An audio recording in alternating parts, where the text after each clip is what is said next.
Hi, this is Billy D. If you enjoy this podcast, please like and subscribe. Let's grow NAI basketball. Thank you. Cascade Hoops Talk, bringing the world NAI basketball one podcast at a time.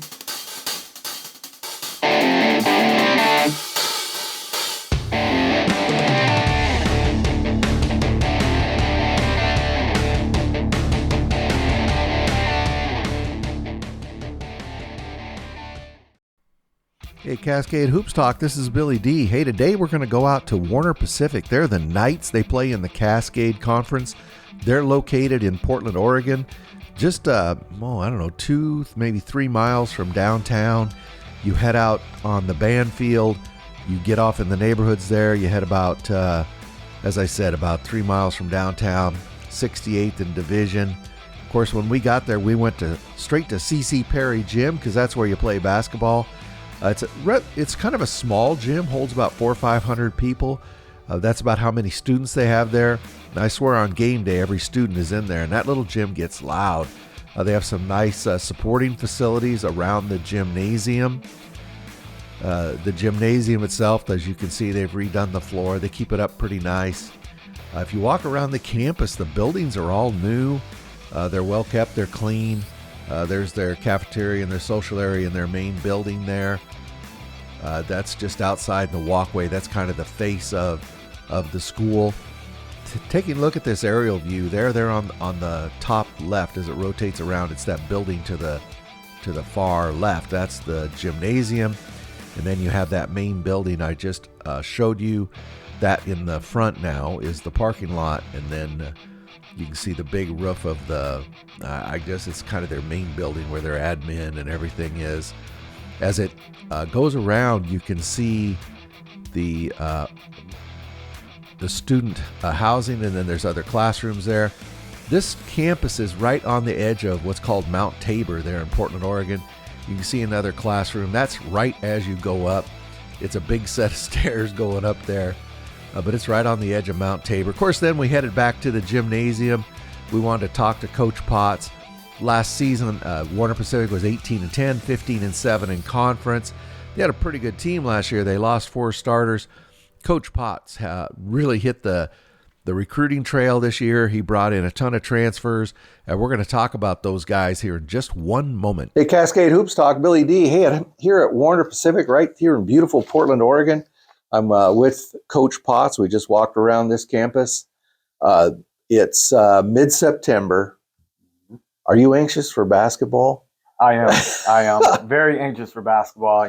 During the summer, a lot of guys go home and things like that, and campus is dead, but then just miss the guys and want to get started. And, so I'm just very much looking forward to the season.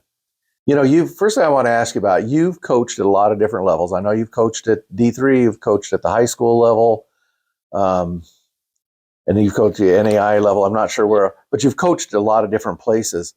Can you compare, the NAI Cascade Conference basketball to other basketball you've seen? Cascade it's hard, it's a very underrated level in terms of NAIA. Just not enough people know about it until you're in it, and you just really find out how competitive it is, and how hard it is, So I can't say enough about the conference, in terms of like how competitive it is, how well prepared the coaches are, and there's no night off. You got to be well prepared. It doesn't matter about a record, coaches prepare their guys well in our conference, and guys compete hard. A lot of people talk about the back-to-back.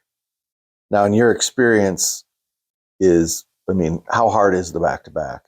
Extremely difficult, but everybody's in the same boat, but it's extremely difficult to try to, figure out, the scouting report, when you should work on it. Do you, work on it, your first game Friday throughout the week? Do you try to mix in both, so you're not trying to cram, the Saturday scouting report, or, do you just handle it one game at a time? So it's extremely difficult, but not thinking about myself in that, I think it's pretty difficult for the players as well. Just the toll that it takes, in terms of like travel when you have away games, um, playing, depending on their minutes, you got to manage the guys' minutes and right, you try to be mindful of it, but at the same time, you're trying to win that game on Friday, so you can't really save yourself for the Saturday game. So it's extremely difficult. It's a challenge. So the games on Saturday now, and I think they're going to be the same this season, are at 5 versus 7:30. Mm-hmm. So it makes it a little easier for you to get home. Right. But boy, it makes for a short turnaround after Friday night, doesn't it? It does. It does. But everybody's in the same boat. You try to prepare your guys for it. So in our non-conference schedule, we do try to do a Friday, Saturday game or back to back, because you're preparing for conference, so, we will have games where we play Friday, Saturday, and it prepares us for conference just for that, Yeah. Hang on. So you recruited pretty heavily in this off season, but before we talk about your recruits, obviously you had some very important seniors leave. Isaac Etter, Thomas Miles. You had one more senior, Darius Traylor. Yeah, Darius. They're going to be a big loss, but they really contribute a lot to this program. So you had some big holes to fill. So before we talk about who you've brought in, talk about some of the guys that are coming back.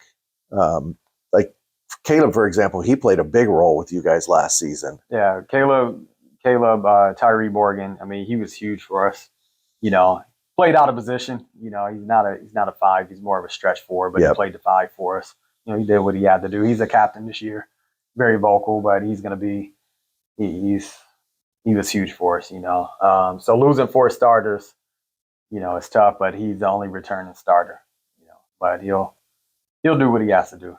So who else do you have coming back that you expect contributions from this season? That's where we're looking to find out. So Max Moses played.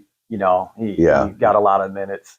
Last year he came off the bench, but he was very big for us. Brought great energy, tough cover. Colton Gorski. He's going to be on year 3 with me. He saw minutes. Last year. It fluctuated. When you're 6 man, 7th. But he'll be big, and we do have other guys that are that's been with me for 3 years at that point. Josiah Castillo, Mark Wisham, Vince was a sophomore last year. Kay Baker played a backup. Mm-hmm. Hopefully I'm not forgetting anybody offhand, but I feel great about the returners. I know some of them didn't play last year, but it's because they were behind some heavy hitters. Yeah. Of Isaac Etter, who was with me for 3 years. Darius Traylor was with me for 3 years. Thomas Miles, he had 2 years with me. Mm-hmm. Those guys were tough. They're good. So, some of the guys didn't play because they were in those roles. Yeah.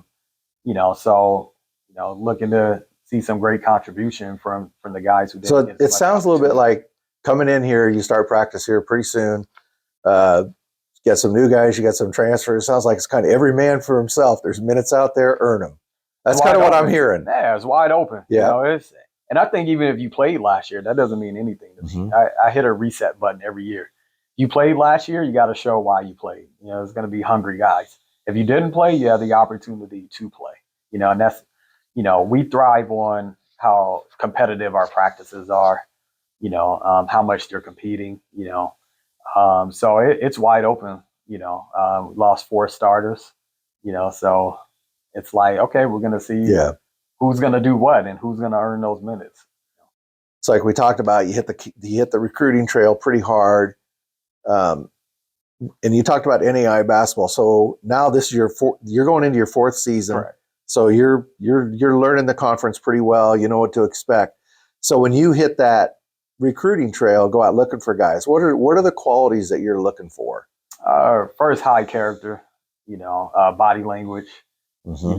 How they respond to adversity. Maybe they're a guy who plays a lot of minutes and gets pulled in the game. How coachable are they? So we look at those things first. How hard they're competing. Do they take breaks? Yeah. In possessions, offensively or defensively. Are they making their teammates better or creating opportunities for their team, like, second chance opportunities? Yep. What are their roles? What shoes are we looking to fill? So we start looking at it that way, but we look at their character first. GPA, I'm not going to babysit a guy to get a degree. We want guys who are serious about their degree. I think the discipline in the classroom translates to the discipline on the court, and vice versa. So you and I were talking about that earlier. Your team GPA a few years ago, 2.4. You wanted to really turn that around. This is when you first got here. Mm-hmm. I think your last team GPA was 3.5. I think you said 3.55. So, which is excellent. Congratulations. That student athletes have to be student athletes, and you needed a big attaboy for that. But what do you think is the biggest? There's a lot of inputs into a good GPA, right? Mm-hmm. And when you're looking for the quote unquote right guy, is it who you recruit or how you manage it? Which is more important, who you recruit or how you manage them once they get here? Both. We want guys. Not everybody's a 3.0 or 4.0 student, right? Some guys have a 2.7, but the guys who have high GPAs and care about their school, they're a positive influence on the guys who maybe GPA is not great, but it's not bad either. 2.7, the biggest piece for us, you want to recruit those guys that have great academics, mm-hmm. But once they're here, you have a culture, so our school is small. A lot of our returners maybe had those professors, and right. They can help the new guys at that point. And our thing is, we always say, communicate when you need help. Like, don't wait until it's too late.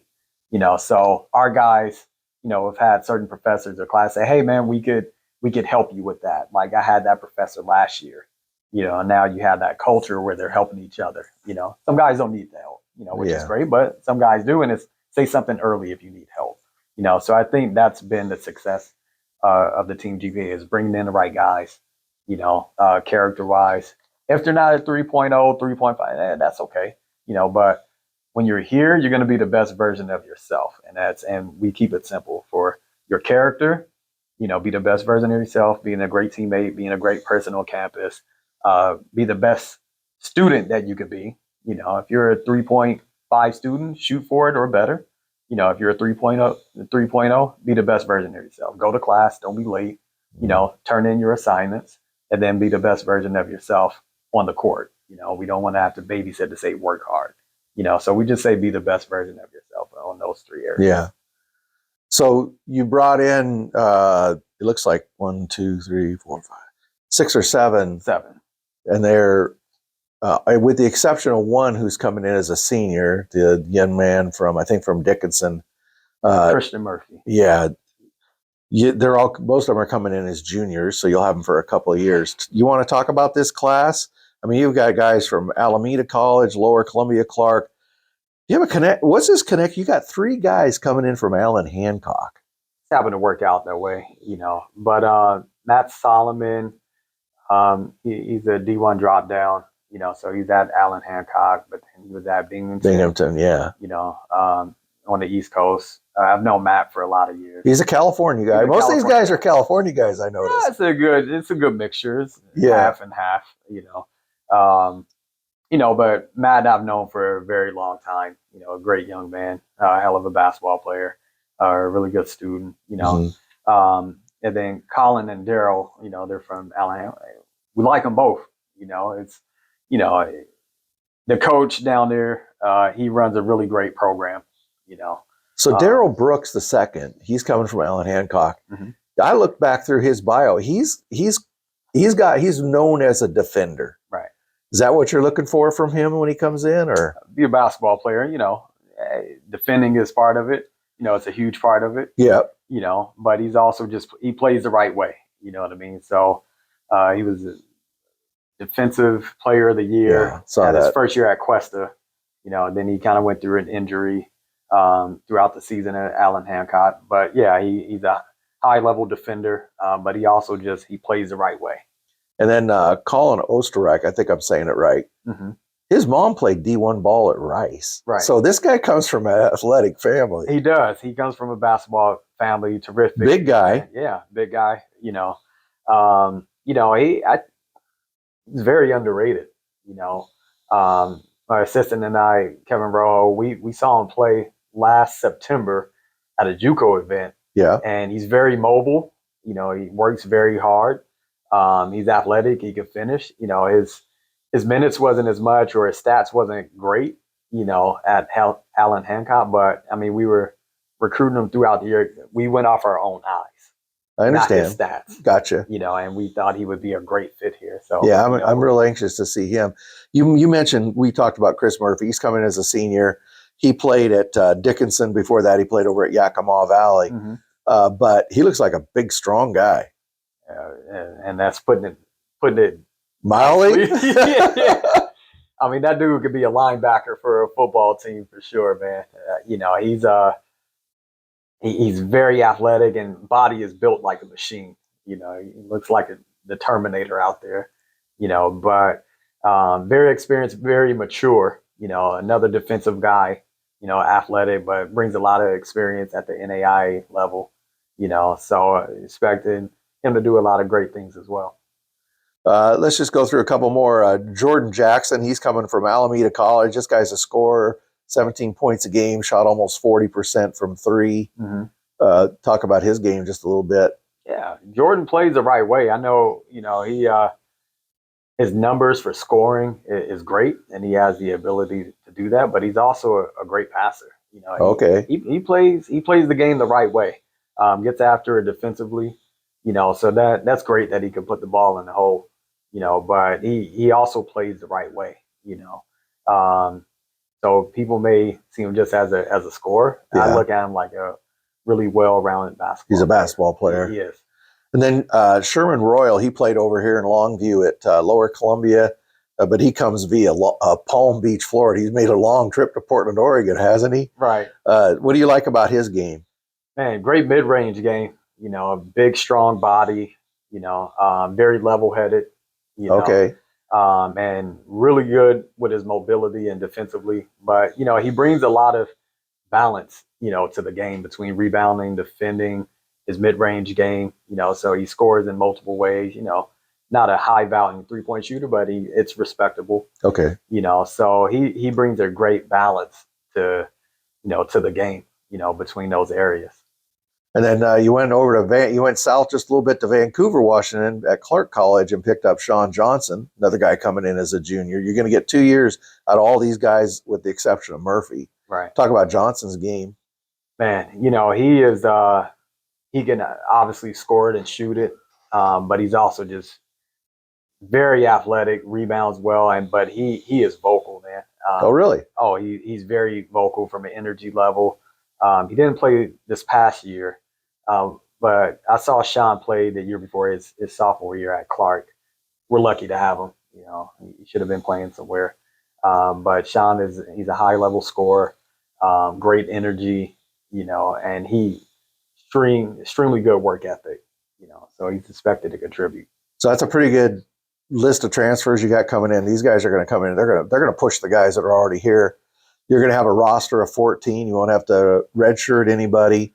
I mean, you got to be really excited for this team. I know it's a rebuild, but with these junior college guys, I mean, you got a lot of experience coming in, don't you? Oh, it's a lot of experience. I'm very excited about the group.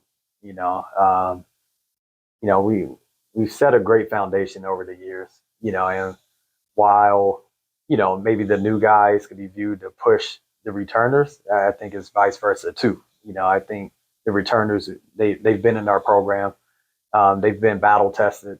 Yeah. The new guys haven't. That's true. They're talented, which is why they're here, but they're all talented, from returners to new guys. I think being battle tested in our conference goes a very, very long way. So those returners are pushing the new guys and getting them up to speed, about how things are going to be in our conference. Coach, I've been many, many games here at Bart Valentine Court over there. Long basketball tradition here at Warner Pacific. Long basketball tradition, proud basketball tradition. You had the gym. We've got some video people will see, but the gym holds 400 or 500 people. But your students show up, and that place gets loud. Talk about the Warner Pacific family and the support you get here. Great. That's a benefit of a smaller school sometimes. It's a very tight knit community. Like all the athletes are going to know each other. Yeah. So they're friends. On campus, they're going to see each other in class. They're going to see each other in the cafe. So the turnout for games are great, whether it's soccer, whether it's volleyball. I mean, our volleyball game against Multnomah it was so much fun. But it's because they all know each other. They support one another. So it gets really loud, and when it's a deeper connection from the relationship standpoint, they want to go support. Yeah. So it makes the atmosphere really fun. So you're, just to kind of wrap up, you're right here in the urban. You and Multnomah are the two I call the urban campuses in the conference. Is being in Portland an advantage for your travel because you're almost at the spoke, right? The center, the center of the spoke, right? Is your travel? I guess I'm asking, is your travel a little bit better than say what Northwest has, or? Yeah, probably doesn't feel that way, does it? Yeah, not when you're going through it at the moment. When you're traveling to like College of Idaho or even your trip down to Southern and Oregon Tech is long. Yeah. But what makes it fun is the group is great. So we enjoy being around each other. And also we travel with the women's team. They all get along so well. So it makes the trip not so bad. So advantage, we don't maybe have it as bad as like OIT, But the trips do tend to bring the team together, don't they? It does. Yeah. It does. Which is why, in the past, like previous seasons, we get on the road early, in our non-conference, and give them opportunities to bond and experience long trips. We've traveled to Montana and Colorado, California, my time that we've been there, and then it helps prepare for those long trips. Now, I haven't seen your schedule yet, but who are you starting out with? Where are you going this year? Western Oregon. We have an exhibition against. You need to go beat them, please. Yeah, I mean, we want to be knock off every D2 possible. Yeah. But it'll be a fun game. It'll be a great test. It'll be a lot of fun. Yeah. To see where you stand right away. I firmly believe. Let's see where you stand right away, playing against somebody really competitive. And welcome that challenge. Versus maybe like an opponent. You could beat by a lot. Yeah. But it'll be fun to go to Western Oregon. I've noticed that, all across, when they merged the two NAI divisions, your strength of schedule is really at a premium now. And boy, you see people all the time now really fighting for, people would play, Portland Bible a couple times, right, or, nothing against their program, right, but just kind of games they thought they could win and get those W's up on the record. But now those don't help as much. So everybody's competing for those quality games at the start of a season now. Right. Absolutely. You want to try to schedule the other NAIAs, competitively, strength of schedule. It's so hard here, where we're located. There aren't many NAIAs other than like the teams in your conference. Yeah. So, that's why we have to travel to Montana or California. Yeah. We have a school from Montana coming down to play us, NAIA. We have a team from California this year coming up to play us. Oh, that's great. So we have home games this year, which is great. We haven't had that too much in the non-conference schedule. But other than that, like, it's D3s. We have Western Oregon, that's a D2. But then we also had to pick up games, with other D3s from the local area. Yeah. But most of those teams are usually pretty competitive. Willamette, Linfield. Oh, yeah. The Boxers Lewis out of Pacific College, Pacific Lutheran. I mean, it's no joke. Yeah. Yeah. If you're not ready, they'll beat you. Oh, yeah, they will. They're, those teams, they're all well coached, So, if we can't play another NAIA school, you want to play against teams that are good. D3, you can't sleep on them. D3 is great basketball. I coach at D3. Absolutely. So that's why I'm like, well, okay, I'm very comfortable scheduling it, against D3s, we can't get other NAIA games because they're well coached. Those kids understand basketball and they know how to play, and those are going to be games that you can't sleep on those games because they could beat you. Coach, I really appreciate you taking the time, letting us walk through campus, talk to you a little bit about Cascade Conference basketball, NAI basketball, two of my favorite subjects, and both you guys giving me the time, and just thank you very much. I can't wait for basketball to start. Oh, man, I'm anxious. I'm anxious, but you do a terrific job, man. I can't say it enough. Thank you for all the exposure that you give our conference, and thank you, and what you do for these student athletes. Giving them exposure. We just can't say enough about you and how much we appreciate you as well. Thank you. That means a whole lot. I appreciate that. Not a problem. That's Jamayne Potts. He's head men's basketball coach here at Warner Pacific. Thank you very much, Coach. Thank you. Hey, thank you to Coach Potts and then to his assistant, Kevin Rojo. They were very gracious hosts as we toured Warner Pacific and we talked NAI, Warner Pacific, and Cascade Conference basketball. Thank you again to everybody at Warner Pacific for their hospitality. It was greatly appreciated. Thank you. Thank you very much for supporting our podcast. Please like and subscribe. Get out to your local NAI school because NAI basketball is the best entertainment value in America.